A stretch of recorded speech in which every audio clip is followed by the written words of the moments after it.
You're watching Brazos Valley This Morning on KBTX News 3.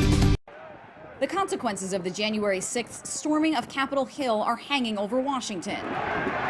The president, impeached Wednesday for an historic second time over a charge of incitement of insurrection, is now calling for calm.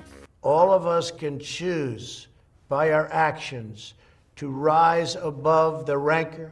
The House impeachment managers are now mapping out their prosecution against President Trump. We expect that we will be meeting today and over the weekend, getting our case ready for whenever the Senate decides they want to have the trial.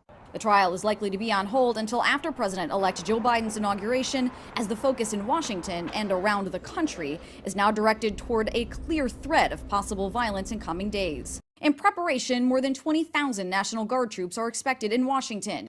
D.C. Mayor Muriel Bowser is urging people not to come to the Capitol and wants to put public gatherings on hold. We know that is the right choice and the best way to keep everyone safe.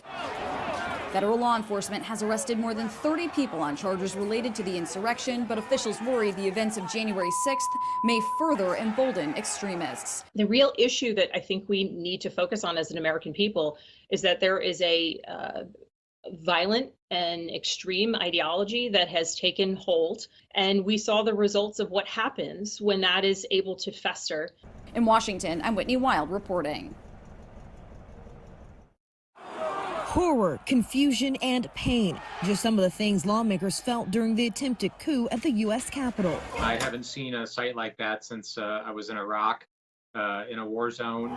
But now there's a new concern surrounding these images: motivation. Law enforcement agencies warn the insurrection is potentially inspiring homegrown terrorists to carry out more attacks, both in Washington and around the country. I would also be significantly concerned about some of these longer-term planning efforts amongst the Boogaloo Boys and other of these LARPers and cosplay seditionists, hitting at not just state capitals and seats of power across the 50 states, but also infrastructure, hitting soft targets.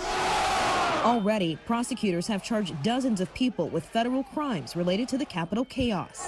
Law enforcement expects to arrest hundreds more. We saw really the birth of a domestic terror movement last week, and we're going to have to deal with that in the months and years ahead. President Trump urges calm. Violence and vandalism have absolutely no place in our country. But chatter about copycat attacks has put federal and state officials on high alert. They won't catch anyone by surprise this time. We know they're there. We know how violent they can be. In response, thousands of armed National Guard troops surround Washington, D.C.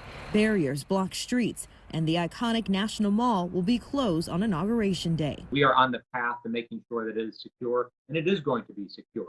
In Washington, I'm Nadia Romero.